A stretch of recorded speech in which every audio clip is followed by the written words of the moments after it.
Hello everybody and welcome back to another Thursday stream. It's your friendly neighbor Luka, and today we have the Summon Up. And if you weren't here for the Summon Up last year, basically we were just talking about E7WC with some of our guests, and that is exactly what we're going to be doing this year as well. I've prepared some pretty nice clips, in my opinion, for us to all go over, and an amazing array of guests as well. You might have known them just from the community, or if you watched our OCC tournament earlier this year, they were our winners. And you know, instead of having me introduce them, let's have them introduce themselves. Please welcome Valky and Divineshadow. Please. Oh, thank you so much for being here today. Divine, Valk, let them know who you are, and yeah, let's start with Divine. Yeah, hey, hello everybody. My name's Divineshadow, partner in crime to my man up above. Just really happy to be here. I love talking about E7. I love commentating all the amazing matches from the community, and I couldn't have done it with my big old partner up there. Tell them about you. Hey, what's going on, guys? Valky here, together here today with my partner Divine. Normally, I'm a stick man, but today I'm just a guy that plays RTA. An actual person? You're telling me? Actual person. It's crazy, I know. Human Valk's kind of cursed. I'm not going to lie. Kind of cursed. So, we do have a lot to talk about, but before we get into the first clip chat, I do want to ask who in chat has been watching E7WC, whether that's just one day, one match. Raise your hand. Has anyone been following it? Because, you know, it's pretty fun. So let's start with the first clip.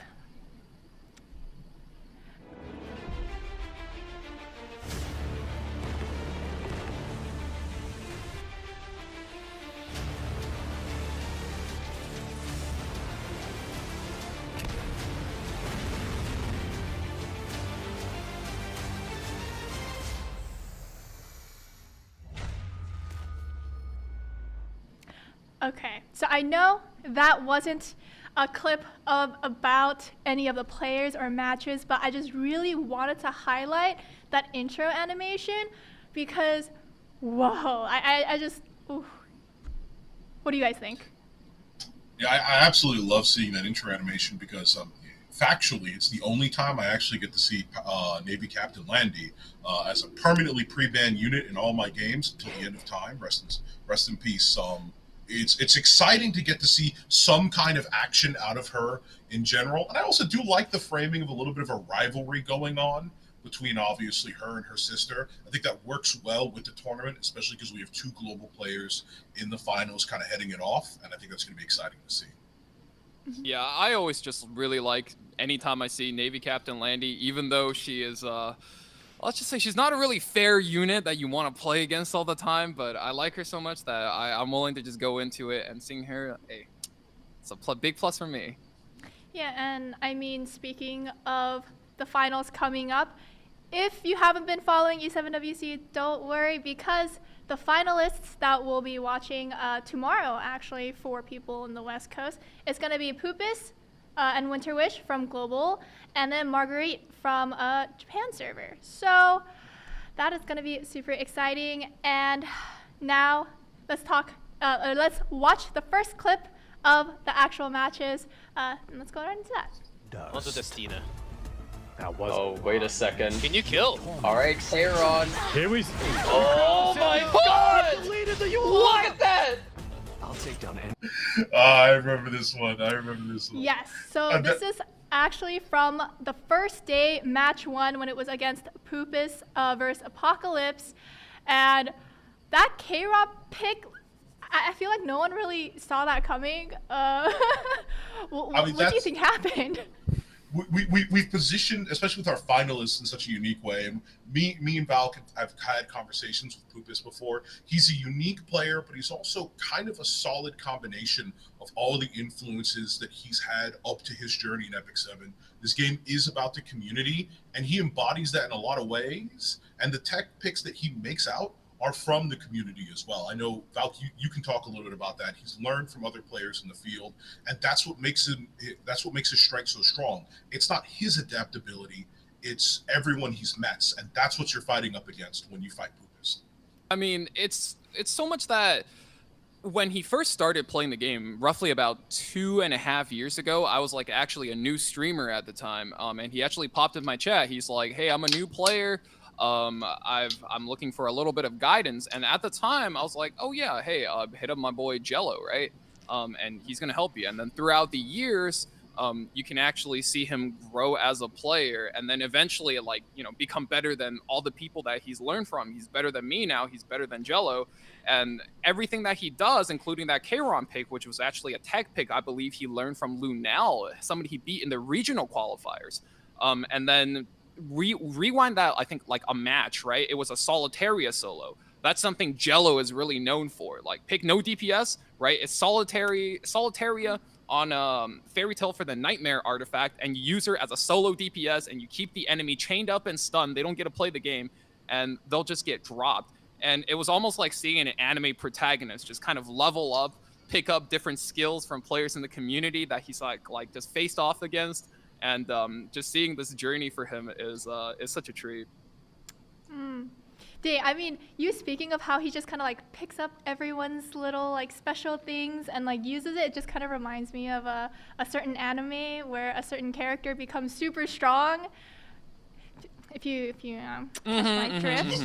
Possibly through analyzing and assessing other people's skills to certainly let down a torrent of defense breaks and fixed damage. Yeah, exactly. Yeah. So I mean, it must have been really amazing being able to watch his journey from day one personally.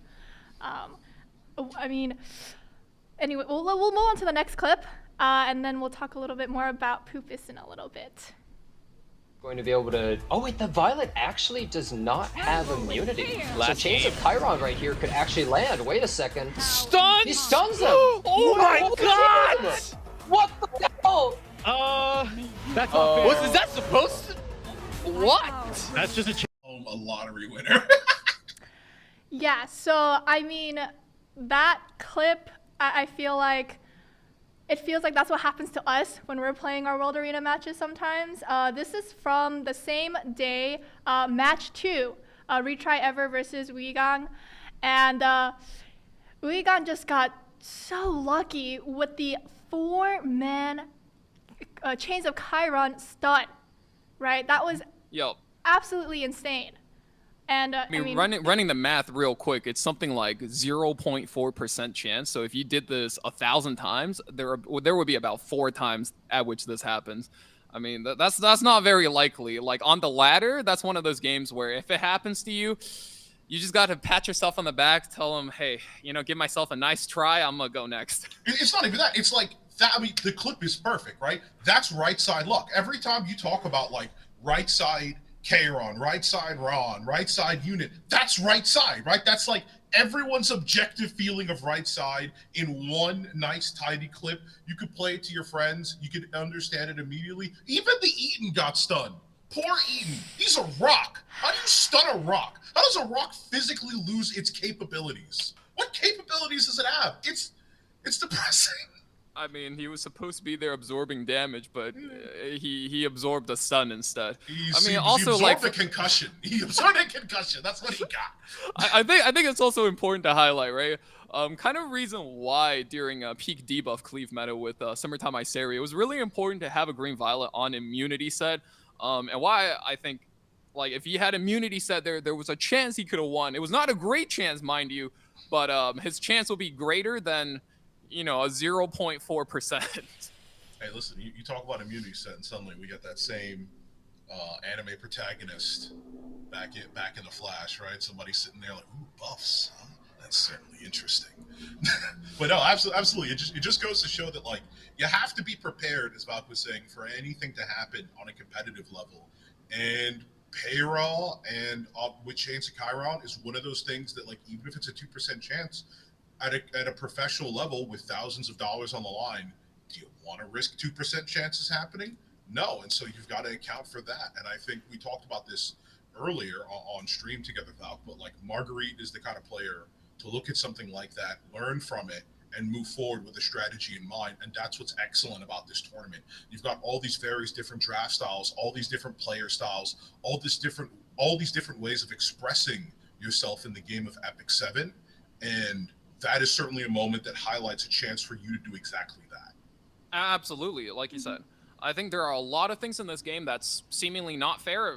I mean, chief example among that is ML Landy especially. And you got guys out here like Winterwish who made a signature unit out of something like a Lone Crescent Bologna. And now he's the one farming literally every single Navy Captain Landy player out there. So when you're going up against Winterwish, you have to think to yourself, do I ban one of those units? Do I ban both? Or do I leave them up and I have to play this exchange? Maybe like, even though I have one of the best accounts like in the world, maybe I don't win that exchange and I have to change up my strategy versus Winterwish. Yeah, and I mean, do you feel like this match, because I mean, the match kind of went downhill after the 4-man stun, and do you think the match could have gone a little bit differently if maybe only 3 people, 2 people, 1 person were stunned instead? And how do you think that could have played a little bit differently for the match? Oh, absolutely. I Yeah. think if the Green Violet had an immunity set, or if he barely narrowly escapes the stun, maybe he eats another debuff, Apples cleanses himself, still has a chance to solo the game. Yeah, absolutely. And I also got to put on to that, like, try to figure out my words for this, but like really at a point like this, you feel like when you get 15%ed, you feel like the game is fighting back at you, right? You got unlucky. When something like that happens to you, it feels like you upset a higher power, if you know what I mean, right? Like this is your just desserts. Maybe you were a bad person in a previous life, and it starts to mentally degrade at you. And the mental game is something me and Valk talk about a lot. You've got to keep your on and off the table, keep your mental health, in check there, guys. But like you've got to keep yourself healthy and able, and something like that just rocks and concusses your head in real life as well. And it inflicts mental damage, and you have to be able to come back from that. So just even feeling a bit like everything isn't against you, to some players, they need that break. And to some players, they feed off that hatred. And, that's what being in the losers bracket, I assume most of the times feels like. So, it's for each player, it's going to be different. Yeah. And I mean, just speaking of some really cool matches, let's move on to this next clip. Characters. This is the power of first pick, is when you draft in certain ways, your opponent... Thinking about the ban, here we go. Yula ban! Oh, the Yula is Going actually for the getting Yula band. So this wasn't exactly a play-by-play of what happened in the match. This was, in the drafting phase. I thought it was really interesting because that Yulha ban, I feel like, would that be the same ban that you guys would have made? Or, because, it just felt like it could have been something else, and maybe the match would have gone a little bit differently. No, So- absolutely. Sorry, Valk. I got to, because I was so. No, you hyped go, about you go, this. you Yeah, go. yeah. What happened? I've been talking about this all the way since the the Conquerors Cup, where there's this idea that like you can play the game as the best you can, right? But sometimes you have to play the format as well, and that's what Pupus was doing there. He was playing the format. You're 2-0. The other person, even if they win a match, they're not even close to bring it all the way back. They've still got another 2 to go. So you can sacrifice a ban at this point that isn't optimal for this game to guarantee the victory on the next one. And what did he see as the integral peg that was separating him from certain 100% guaranteed victory? It was the Yulha there. And he immediately goes into winning from that position. I thought it was smart as all heck. I loved it. I've been talking about this, and I've said it before. Play the game, but play the format as well. And I know, Valk, you have some thoughts on the format, but I just think in this instance, he went above and beyond as a competitor, and I think he really paved the way for the type of game he was playing to everyone else. There's been a couple of amazing moments of that happening. I think another strong instance, of course, was with the pre-bans that Valk knows what I'm talking about. We'll probably get into those later as well. But once again, excellent, solid play above all else. And I think the really important thing there, like Divine highlighted, it was a sacrifice play. It almost didn't matter what he picked or banned there, because the end goal is if he lost that game, he would have had first pick. And with first pick, he takes ML Landy. And the biggest threat to ML Landy with all of the units still up on board was that Yolha. And it wasn't so much to win that game rather than take out the Yolha. So next game, he just basically won and he kind of like just ran Weegang over. And it's kind of an issue with the format per se, but he played that format so well that Weegang was forced to not only concede to him that first pick, give him ML Landy, and on top of that, there is no Yolha in the hard counter where the Yolha absorbs a lot of damage for her team, and then with her missing HP, just unleash like a 20,000 damage nuke onto the ML Landy. Yeah, absolutely. It is purely the textbook definition of a Pyrrhic victory. You won, but at what cost? It felt hollow in that moment. I think even the cams afterwards showed it on both players' faces, where it was just like it felt like the match was already over. And I think it's because that's how monumental that play was. Like you had Weegang like really just kind of looking down, staring at his phone, scratching his head, and he's really thinking to himself, what units do I have to deal with that Navy Captain Landy first pick? If not the Yolha, what options do I have? How do I outplay him? With the Navy Captain Landy, how could he try to maneuver around my playstyle? And like basically the door was open for Pupus. Yeah, it was once again, I know I keep hitting on mental damage like I'm a therapist who just saw your credit card get revoked, but like you had the triple whammy. Oh, you had the surprise ban into the quick surrender, into like the cam, and you're seeing the opponent's face and you're seeing they're not visibly perturbed in any way, and you're like, I just got played. They played us like a fiddle. Like, that's the moment. Yeah, I mean, at the end of the match, it was really interesting to see how even though Weegang won, his face clearly didn't show it. And I just think he just knew his time was kind of up, right? But I mean, could there have been any other way that the set of matches could have gone differently, you know, without the Yolha?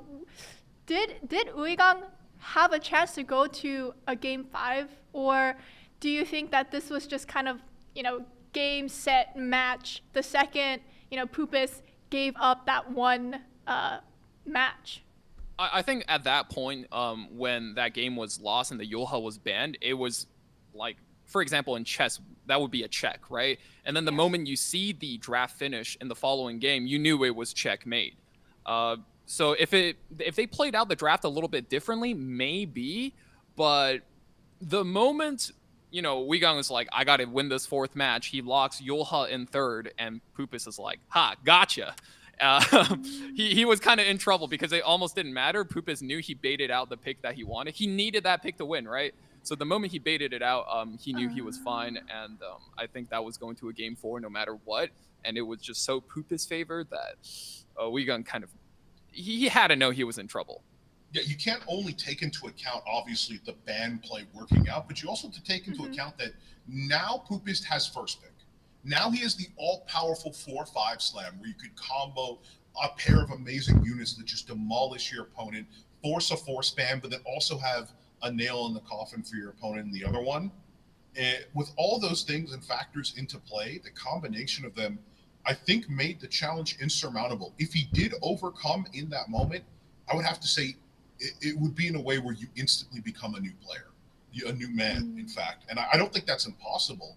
It's just not always possible. Yeah, I mean, it seemed like this was just one of those things where drafting and understanding how drafts work really came into play, because it's like he won pretty much from the draft phase, right? Nothing that really could have gone on into that game unless insanely bad, insanely unlucky RNG were to have happened, could have like swayed it into Weegang's favor. But I mean, even if it did, he still lost out on such a crucial pick, right? Yeah, exactly. And it's just kind of a limitation of the format that we're playing this year. It's a part of the game. Yeah, I mean, Gimmick put it pretty perfectly. You know, lose the battle, but you win the war. So Pure victory. yeah, let's actually move on to the next clip. With Shuna right here is because she's not able to build all these stats. You can't go effectiveness with everything else, and we see another counter. Wait, she Wait, she has skill 3 now. He also missed another crit. Might be lower. See. Yeah, let's see. The warship. How much does it do? It pushes him forward. 16K. No, you have to go to lane. Yeah, okay. He does. Yeah. He does. Yulha. Wait, how much does it do the Yulha shared? Plus Okay, 10K. she's pretty low here. To her too. She's really low. Constant Durandal procs every time you attack him, and he crits Oh him. my god, it's hits. I think that's it. If you're scared, Yeah, even though it looked kind of close, he still has a. We're in like Frenzy 5. That means in around Frenzy 4 with no mitigate. It's high frenzy. How much damage can our Quirk pull off? Do we crit? No. Only We need some 2.7K. miracles here on the side of LV. Yeah, we need some big. Okay. Dark Corvus, baby. Pretty insane. This was from day 2, match 2 with Marguerite versus LV. And as we can see from that clip, Dark Corvus just dishing out the wallops out there. I think that was like a case of the stars aligning for Dark Corvus and Marguerite there, because like everything had to come down perfectly, right? If it was one frenzy later, I think that Landy would have had enough damage to punch through. If it was just a second later, or if there was a little bit less damage on both sides, I think that Yoha lives and actually takes out the Dark Corvus. The Venom stacks. Yeah. Venom stacks, yeah. Those Venom stacks do hurt, and then it just did exactly enough for the Dark Corvus to not have to worry about the Yoha, be able to take out the Landy, and then 2 supports left. What can you do versus the Dark Corvus besides wait for your eventual doom? And the supports are critting too, because you got such nicely built units. They're critting, giving him extra, charging him up even faster. I mean, that was it. That was the pinnacle Dark Corvus Giga Chad moment. He stood there with the axe and he says, "I'll send you to your goddess and your demise." I love it because it's not the unit, as I said before, very powerful picking the Dark Corvus when you know it works well against your opponent's composition, but also a unit we don't see that often, but who actually plays very similarly to Captain Landy, if you think about it, because Captain Landy is essentially saying, I'm ramping up to this game-winning moment, right? When the ship comes in, you're heading out, right? Dark Corvus says the same thing, but he's a little bit slower. He's a little bit harder on the solo carry. But once the conditions are fulfilled out and right for him, he comes in and does even a better job than what a lot of people thought would be the premier unit of this tournament, included. And just comes in swinging down with that massive damage, with the sustain, and putting your opponent in a position where you go, all right, I guess that's it. I'll pack up my bags and head on now. Thank you very much.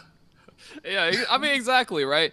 So there's always this interesting dynamic to Epic 7 where if you were just a little bit faster than your opponent, you'd be able to beat them. But if you were too fast, you hit a wall and you kind of fall over. And with the release of something like Navy Captain Landy, it slowed the game down to the point where now it's kind of seeing the opposite. If you're just a little bit slower than your opponent, it seems like you were in a good spot. But if you're a little bit too slow, then you're losing too much tempo versus your opponent. And in that case we just saw was Dark Corvus being just slow enough that he wasn't going to get taken out, and he was going to swing back and make an impact. I mean, it's like, it felt like it was destiny. Kind of Valk, what you were saying. If they were on an extra frenzy, if the Venom didn't do enough damage, things could have been so different. The match could have gone one way or another. And I just thought it was kind of interesting. It was like Sharoon's revenge, pretty much, right? Because she got taken out by the Yulha earlier in that match, and then her Venom strikes back, right? From the grave. From the grave. Yeah, I thought that was just really interesting. And if the conditions were met the other way, right, then it would have been right side's win. It would have been LV's win. And yeah, that really was a yeah. game that could have swung either way, because you needed the exact amount of debuffs, the exact amount of turn counts for that frenzy to not go, a bit deeper. So that really was like right on the balance, and Dark Corvus just kind of seized it by the horns and swung it his way. Yeah, definitely a nail biter of a match, because it was kind of like a 50-50 ultimately, right? Let's move on to our next clip. Brian Wood Giga damage? designer a little bit. Holy! Oh, That S1 is almost gone. There's so much damage. Almost one-shot her. This is definitely enough here with the skill 3 from Dilibet. Yeah, and it's just gone. And LB should not have any other damage. Okay, so this was actually from this past weekend, day 3, match 1 with LV versus Apocalypse. And I think something to note was the perfect speed tuning. Jenna said it in the clip as well about how the Dilibet was right after the Brisaria. Just the speed tuning of it was just so perfect. And yeah, I mean, what are your thoughts? So I think that's the signature style we really expected to see from Asia Server. Asia Server, for a lack of better categorization, right? If you're very familiar with how RTA metas go, Asia Server is generally known to play very speedy and aggressive, whereas Korea Server is known to be more slower and tankier.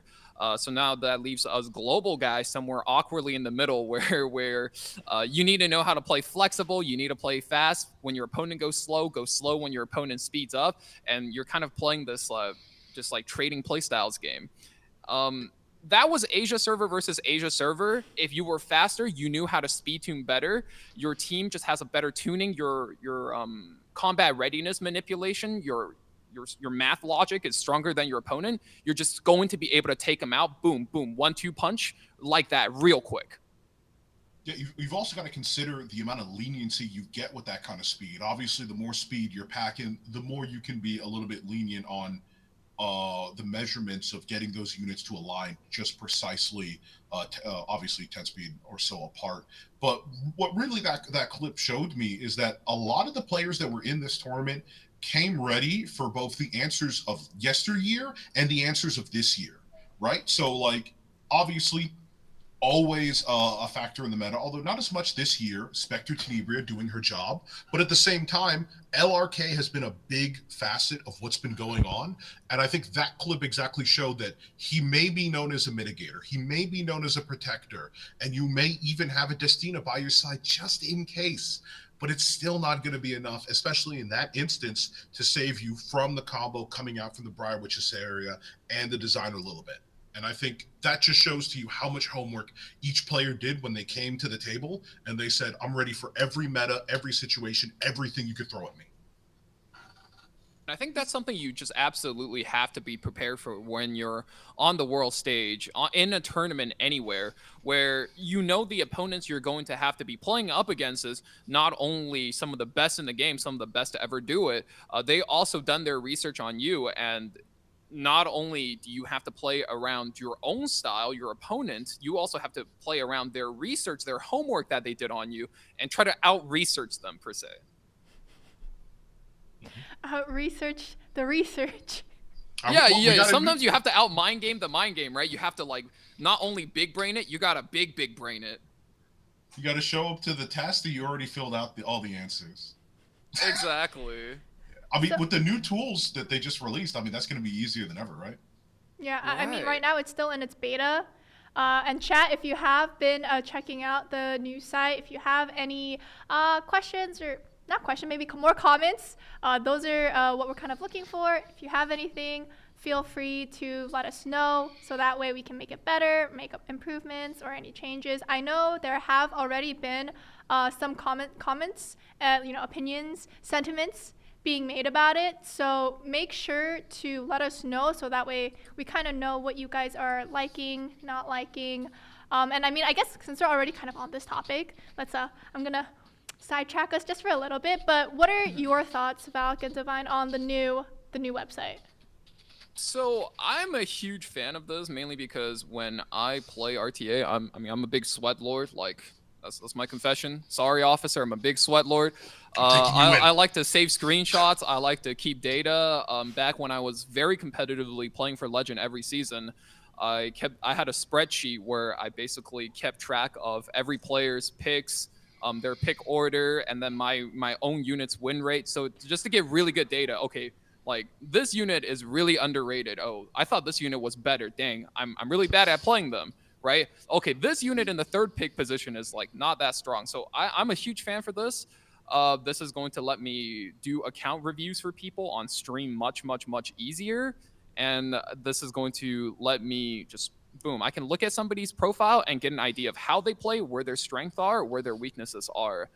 So I think this is a great tool for the community. On top of that, I think in order to advance a game's like strategic meta game, right? This is like lots of like words, but if you want the game to grow and grow fast, having as much information that's available for everyone out there is going to let everybody access the information, and those people are going to be the ones that just kind of advance the game and give us more different strategies over time. Yeah, I think I'll concur, but I'll keep it short. I agree with a lot of what you said about. I'm still a little bit more tepid, a little bit more lukewarm. I do have some concerns, obviously, and I'm still trying to listen to the community and hear all those out. I do know some people are worried about their, getting target banned when they go on, or like getting or having to getting worry their about, speed leaked for cleavers. Like I know they're very secretive about that. Yeah, getting kind of like people being a little bit too clued in. I don't think that's too much of a worry, but I do think it is a little bit obviously compounded with the fact that, like, we have a lot of free unequipped this month, but like switching things up is, if you do notice something like that happening to you, isn't exactly the easiest thing at all times, especially for newer players. And I think it adds a level of information warfare to RTA that might make it a little bit harder for the casual player. I do think, however, it is an amazing tool. It's a great one to learn from. And I think once people start cluing themselves in and learning how to use it properly, it'll absolutely be more of a benefit than anything else. I just think it's gonna take a little bit of time and a little bit of the scientists in the community cooking up some good works to get to that point. Yeah, I can see that. I think some of the concerns with that brought up where you can look up, for example, GVG players' profile, see what they draft, see what artifacts, what sets they are on, and then through that try to figure out some, like, maybe some guild's hidden technology on, like, protection set this unit or ER that unit, right? And it takes away a lot of, like, the unique identity each account may have. But that's kind of like a price to pay, right? You got to have some balance in there so that the community at large can have access to this information that just helps the game grow, but at the same time, maybe not show so much, right? Like, once again, I think showing combat readiness bar for some cleavers, maybe they have one set of speed gear, that's going to hurt them a lot, especially if they play for Legend. Yeah, and I mean, remember, the site is still in beta, and the more sentiment, the more opinions that we get from the players, from chat, they'll be able to take that and be able to, make changes, make improvements, or whatnot with it. So if you have any thoughts about the website, okay, let us know, whether that's on Reddit, in our official server, whether that's a comment in any of our other, like, official channels. Just let us know, because the more information that we're able to get from you guys, the more we're able to expand, make changes, improve, and all that. So absolutely, I personally will be doing some reviews with both people in the community as well as guildmates, and my friends who I do data collection and data analysis with, and I'll be putting together like a whole PowerPoint on what I think could be improved, what I think might need to get changed from this feature. Yeah, I'll first out, and actually I'll say here, I think a little bit of a predictive model could be really helpful. I think it would be interesting if the tool could be like, hey, give me 2 units, like, of what you would either first pick or first and second pick, and I could tell you a lot of what people draft at that point there. You could kind of see, like, okay, people kind of twist into cleave, and this is what they were fighting when they did that, or like in this instance, people twisted into that kind of matchup, because I think that'll really help with one of the more subtle things about Epic 7 we see a lot in the tournament, which is that you go with 2 standard picks, something safe, Conquer Lilius, Arrowell, and then you kind of mix it up afterwards. Maybe you go into an Aria, maybe you start cooking with an Elagos, maybe you cook way too hard with a Blue Crozet, and then you kind of go into there and you could kind of figure out that stuff. And I'd also like to see something that's just like, hey, a lot of people, like, you have this unit that you have geared and not a lot of people are using, but like a lot of people pair it with this character, right? And I think that might open new interesting combos for people to pick,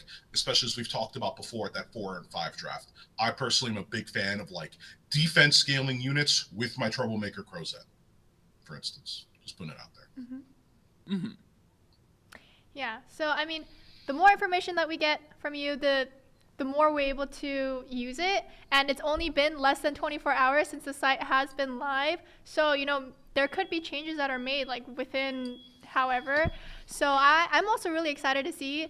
It was really cool how, you know, before the only way you could really kind of look at your own matches was through like the replay system, but having a website, it feels maybe like even more official, or I'm not too sure like how I'm wording it, but yeah, it's just a really Legit. nice addition. Yeah, it feels legit, yo. Feels legit, yo. Yeah. But I mean, yeah, if you like it, you can say something. If you don't like it, also say something, good or bad. We definitely want all of your guys' sentiment. And I do have one more clip I want us to watch together and talk about. So let's play the final clip. Fallen unit yet. I think it all comes down to this. Oh, it does not enough! And look at the healing! Oh my god, That's just just so so much damage! There's a Bellona. Come like the autumn leaves. And that was Day 3, Match 3, Apocalypse versus Winter Wish. And I have to let you know that before that exact moment in the match, that Lone Crescent Bellona, that Malona, went through so much. She was stunned. She got S3'd by Apocalypse Ravi. She was literally this close. And then that happened. It was insane. It was absolutely what you just said. She was nailed into the grave almost, in fact. Her life force diminishing and debilitatingly left to die on the floor itself, and then resurrecting from the moment, obviously with the S2, with the lifesteal, obviously coming back in, almost healing herself back up to full, and with the amazing damage as well. It's what we talked about before. You know, we have Masterpiece Poopus, that's been making the rounds. It was a big play that we talked about and the community's talked about. But when Winter Wishes Malona hasn't just like set a standard for the match, it's set a standard for the community. Like, I know people who are like, why don't I have that? Like, where can I get that? Because it almost at that moment proved an answer. Like, she looked invincible at that point. And that's kind of the coolest thing, is that there became a synonymous moment between player and character in that moment. It wasn't Winter Wishes Malona. It was Winter Wish was Malona. He was the Malona everyone was aiming for. And the demolishing damage that came out, that decimated and put to dead to rights the Destina right afterwards, chef's kiss. Absolutely perfect. Yeah, I really like that on two different levels. I mean, in one level, like Divine just said, right? It was the moment where it was Winter Wish's defining moment where he was the Malona. He was that guy. And throughout multiple series, he's demonstrated that him being on that unit, that Lone Crescent Bellona being one of his main units, if not the main unit, was just so central to how he plays. And he just played it so artfully. And on the other level, you know, it shows that accounts can have different identities, because people in chat are like, wait a minute, you know, my Malona's pretty good. How come I don't do that? Right? and it was just like the fact of, well, you know, there is a lot of gear score on that unit.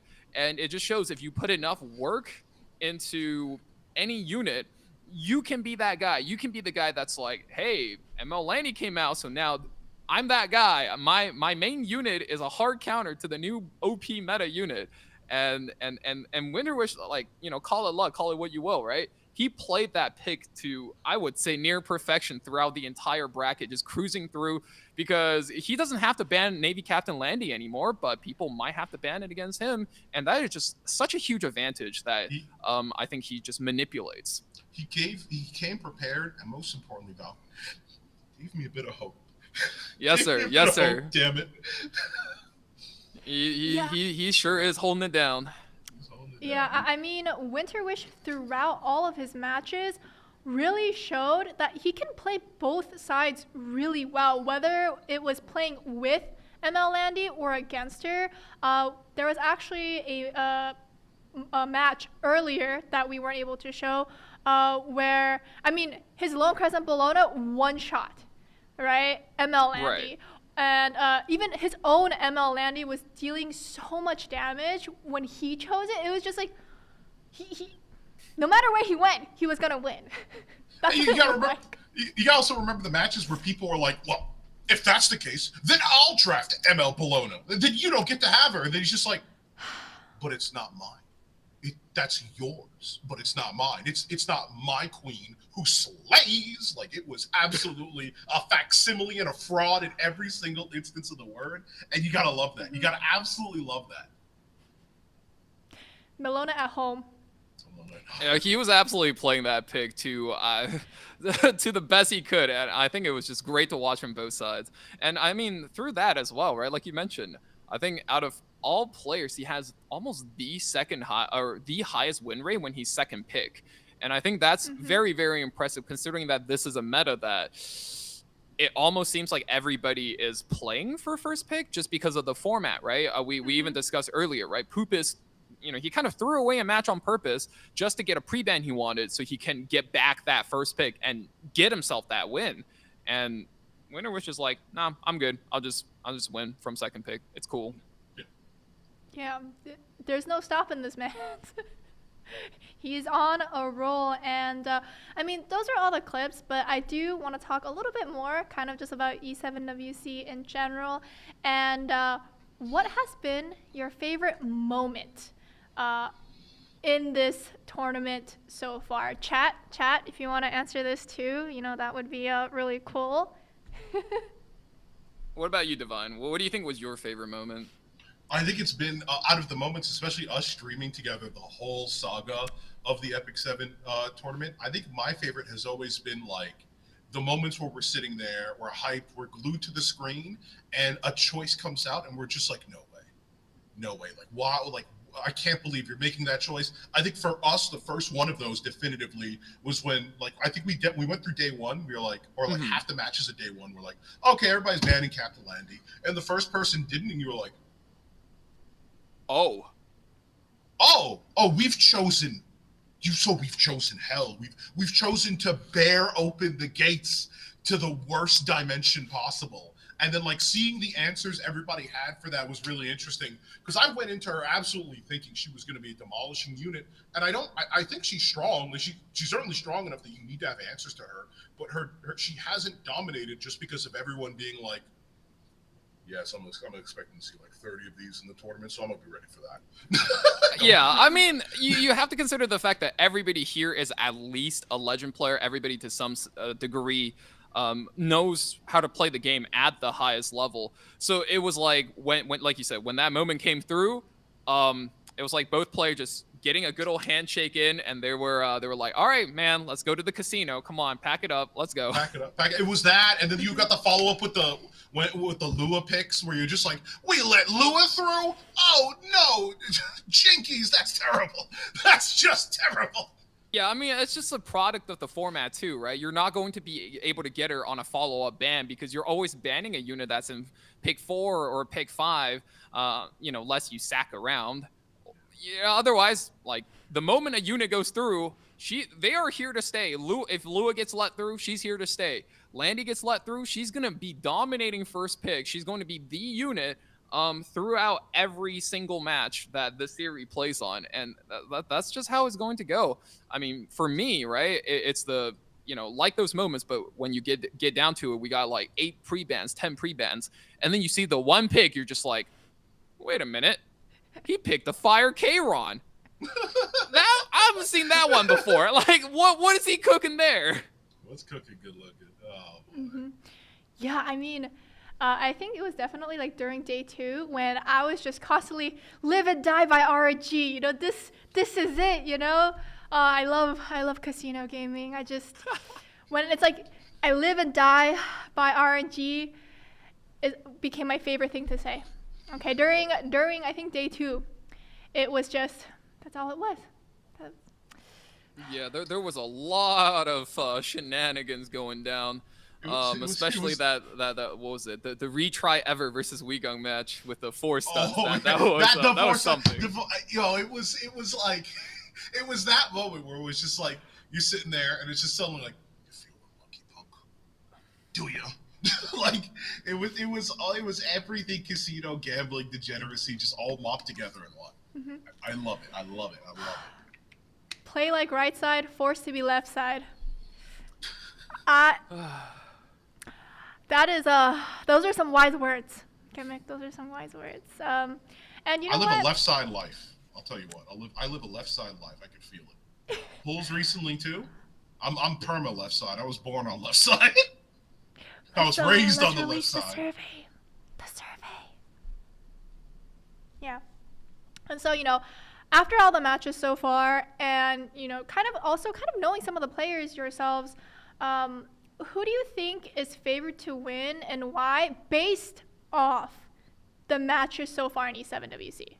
All right, Val. Tell them. No yeah, I mean, bias. for me No bias. personally- No bias. No No bias. bias. No bias. Not- Okay. No bias. Good luck. Good luck with that. by Okay, the way. despite the fact he is my guildmate and one of my friends, right? And probably my closest friend out of the finalists, I think if you just look at where they line up every season, right? All three of these players have been on the come up from last year. Like Marguerite with the merge of Japanese server, Pupus starting, I think, season 7 was Legend every season, and so was Winterwish starting season 6. But I mean, my vote still goes to Pupus. I think he ranks the highest out of all three players by the end of the season, every season. I think Pupus usually sits somewhere around rank 10 to rank 17. Winterwish sits at a top 20 range, and Marguerite sits at a top 30 range, right? So just going by what I know and my experiences, I'm still favored towards Pupus. You know, I've talked a lot about, you know, the mental damage, the mentality, a lot of that stuff here today. And I just got to say, I think my vote goes to, whatchamacallit, I think it has to go to Winterwish. Unfortunately, I don't want to fight you on this, Valk. I know it's your guy up there, Pupus. No, I you're love good, the bro. show- You can have a different Yeah. opinion. We Yeah, can be friends without the same opinions.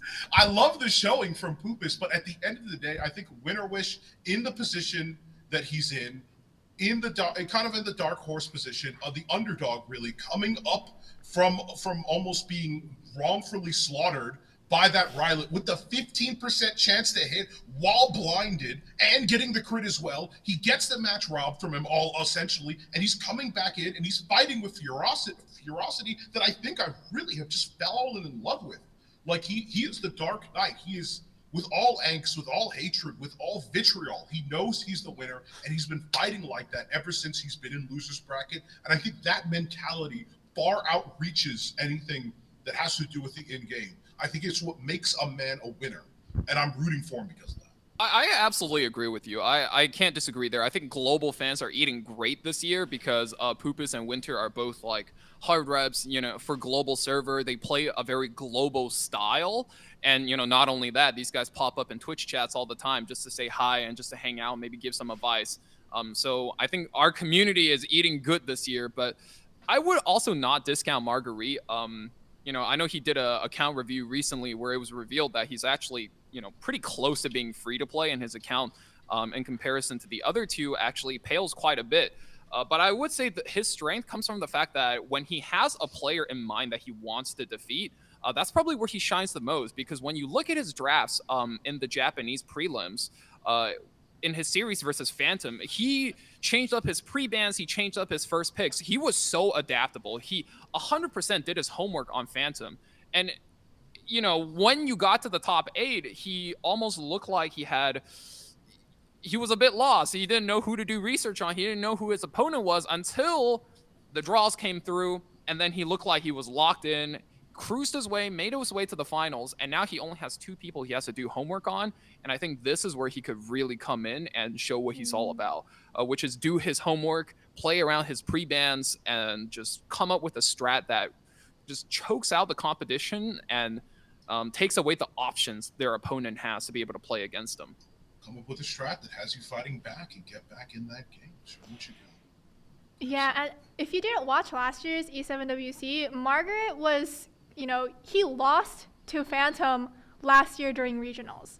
And he really made it his goal this year to beat him. And clearly he did just that. And I think that was just so amazing to, you know, to go and say, I am gonna beat the player who beat me last year, the player who kept me from continuing my grind into this championship, and now he's in, top 3. So Absolutely. That's the shonen protagonist attitude, right? You set goals, you surmount them, and then you find yourself in the finals. It's a story you love to see. Mm-hmm. And well, we know which units could potentially be getting the skin this year, and which skin would you want to see, regardless of who you think is going to win? Which, hero would you want to see getting the skin? I've got this one, Doc. Don't worry about it. Okay, you handle this. Men. We don't see any men on this list. I'm sorry to say it. I'm a husbando gamer, everybody. You already heard me say about Troublemaker earlier. I want men. Don't clip that out of context. I want to see a man with a cool skin. We finally got the guy at the hammer. I think Cage, his name. It's a hammer. It seems a little bit weird. But we got Lord Kane. Lord Kane coming up as well. I love it. I love that attitude. I just want Giga Chats. I just want big burly guys that look like they just sit down at a dinner table and their hand accidentally goes through the whole damn thing. We could just have one skin for a guy that makes him look cool. I would love it. I'm obviously not too much of a biggest fan of the recent LRK skin, and I want men. I just want more cool looking guys. All right, go ahead. I'm with you, Divine. I mean, look, if it makes you feel any better, I too would like some men. Men sound amazing. But I mean, out of the list of things we have available, I mean, I think Kisei looks amazing already. Sharoon's got a great design, and so does Landy. So out of everything, Payra's cool as well. The one unit that really sticks out to me is Yulha. That's a unit that's been popping up a lot in the meta recently. Just because there's so many AoE carries in the Last Rider Crow, Lionheart Sirmia, as well as Navy Captain Landy. And when you have all of these big hitters doing AoE damage, ain't no better unit than a Yulha to absorb damage and then make a counter kill, right? So I think she's a unit that could use a lot of love, get a redesign. I think she'll look great. Also, Eaton counts. He's one of the dudes. He's one of the dudes, yeah. He's one of the boys. He's one of the guys you invite over the game night, over to fight night. You leave Eaton in charge of the chips and the wings. I'm sure he'll cook up something crazy. Something amazing. Teamy. I would. We chat. Okay, I know people are saying, oh, we need more husbando skins. And yes, I do agree. But out of the units that, our finalists have chosen, who would you want to see as a skin? Okay, so the list: Kisei, Sharoon, Landy, Payra, Yulha, Senya, and Charlotte. So out of that pool, okay, who would you want to see? I need less Landy in my life right now. I can definitively say I need less Landy stat. Especially since the last time we gave a character a skin, they turned into another unit. Oh god, I don't want another Landy. Anyway, I'll take choosing the best of the worst. Kisei. Kisei's cool. I mean, Kisei's cool. Kisei.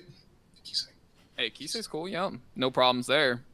We already have the judge Kisei because I feel like MLs feel like a skin half the time. I don't know. It'll work out. Put her in a. All the people saying Landy. Me no too. Landy. Me Please too. no. We need less Landy. I just said it. Earth Landy. I mean, even as a pretty big Landy lover, let me tell you guys, we don't need no more Landys, guys. Landy's already at perfection. She's at peak performance. We give everybody else some love. You know what I'm saying? We can't be hogging all the attention. Actually, give Kisei a skin, and just make it a gender bent skin. There you go. That's my option. If I have to go through an option. If we can't do that, I also do like the idea of characters dressing as other characters. If we're gonna do Landy, have Landy dress as Flan. That would be actually nice. That would be so cute. Oh my goodness. That would. I am behind that. I am behind that. Yeah, Divine definitely has some ideas. I mean, he could tell you about ideas all day. Yeah, I love Divine for that. Strays and made Chloe's dress and made Chloe's outfit. That would be sick. Strays is just now that you've seen me in this outfit, I'll destroy the world. Leave no witnesses. I don't remember if this was from last time. I saw somebody saying like Dark Corvus, literally same, but he just has the little blush symbols on his face. Oh no, not the uwu edit Dark Corvus. The uwu energy. Dark Corvus. There's the like DN with Basque. People have been talking about that with DN, which is like, yeah, I'm not gonna spoil things too much. Yeah. If you don't know that, it's okay. Your heart is safe. But yeah, and so we have talked a lot about E7WC and a lot of your favorite parts, but this is my last question, okay? I want to ask, what would you like to see improved for next year? And chat you too, let me know, what would you like to see improved for E7WC 2024? So I think the biggest criticism, at least from a player standpoint, is the format definitely needs a bit of work. Speaking as somebody who did play in the preliminary ladders, I think the first 10, 20 games or so, it felt like a really fresh change of pace. And it was fine. But once you played maybe like 20 to 30 games, once you get up to like match number 50, you really get a feel for the flow of the match. And it's like, wow, we sure are running back a lot of drafts. And I'm sure everybody at home who have been watching the games will agree. You just get so much run back type matches that sometimes in a BO5, it gets a little bit stale because the first 3 picks are almost never changing and you're always just trading those back and forth. So the thing that I like to see, especially, is the fact that, you know, we got a new side story that's the most unique side story we've ever gotten so far. And I think that's great, right? So we take experiences like this and take formats like this and we apply it to mock lobbies. Be like, hey guys, for 3 months, we're going to have this format and collect responses, collect feedbacks, collect play rates, see how it goes, right? You know, go crazy, guys. Go run tournaments, right? Maybe even run a queue for it, right? Not a rank queue, but hey, just have people be able to queue up, have a matchmaking system and see if people like it, right? Because we have a whole year until the next one. And then up until we get to that point, just test out different formats, see what people like, have different ways where pre-bans can stack up. And I think it'll always make things more interesting. Yeah. So just real quick, having the prelims that we had this year, but just having that earlier so that way we can gather kind of sentiment of like how those matches are. Because I think we had a 2-week period, I think it was, with like it was a preliminary, so people can kind of get used to that new banning system.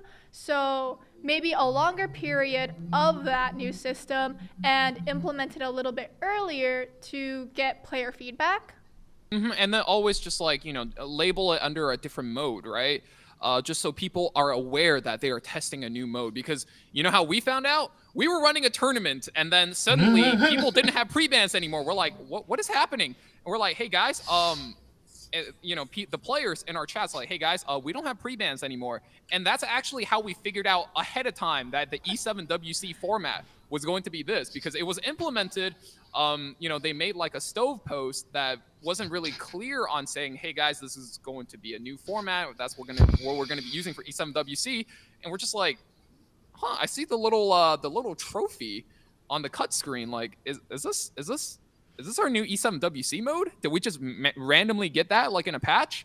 And that's how we figured it out. So I'm hoping we get different ways to be able to test it out early. Maybe if it's like, hey guys, after like 50 matches, this mode gets kind of stales, or like it results in a lot of run it back type games. So like, hey, maybe we do something different. Just have more room to be able to test different formats. So there's a higher chance of us getting more entertaining matches. Yeah, you know, we already experienced the format well enough in obviously the Conquerors Cup and the Commanders Cup as well, but like those had a limited amount of participants that could be in it. I think like a very formal, rigorous testing of the new draft mode before we get into the big annual tournament would make it, I think, feel a little bit better, especially for all players who are used to drafting and playing the game in a certain way, and then suddenly have to, thrown into the water, adapt to the new format. But really, what I would personally like to see, aside from Valky's amazing comments, is just a little bit of a cleaning up of some of the UI elements. I know we've recently done that with the stage reflecting the frenzy changes. I think that's a good place, a good starting ground. But I think there's more. I work a lot of times with accessibility and with players who specialize in accessibility for people who have, numerous conditions and all that kind. And I know some people have a hard time seeing the injury bar and how much injury is exactly stacked up. So some way to make that part of the UI a little bit clearer for the viewing experience, I think would also work as well. I think when people get pushed up, it's sometimes a little bit confusing because you got a war horn, you got some people certain skills, somebody has immortality, Veronica's getting pissed, things like that are also a little bit confusing, and that dictates the pace of the game. And that's really something important to think about. The entire pace of the game is locked to the left side of the screen on a 1 bar. Like, that is the pace of the game, one of the most important determining factors. And I think that element needs a little bit more highlight or a little bit more love. And then finally, we get all these amazing stats about the players, their pre-bans, their most liked units. I think sometimes they need a little bit of context. There were certain stats that said like matchups between individual players. And like, you mean the tournament thus far? Was that from prelims? Is that from the last season? Is that overall? Like, what is the context behind those stats? And I think having somebody, other than the amazing and sexy Car and the amazing and brilliant Genizad and the always professional G-Clef sitting there, having somebody on the side who's just like analyzing and giving the facts and the numbers behind plays, sitting there like, that quad para stun, I just ran the numbers, boy. That was a 2% chance for that to come out. And, we saw this, I saw you guys didn't catch this. We're actually running this artifact. We started out this speed, blazing and blinding the opponents, coming in at a disastrous 315. Stuff like that I think would actually be really cool. Okay. Yeah. And I mean, that is unfortunately all the time that we have for today. I wish we could have got a little bit longer. But yeah, thank you again so much, chat also, as well as our wonderful guest, Valky Divine. Please let chat know where they could find you and when. You can find me at twitch.tv/Valky, or you can search me up on YouTube under Valky RTA Legend Guides.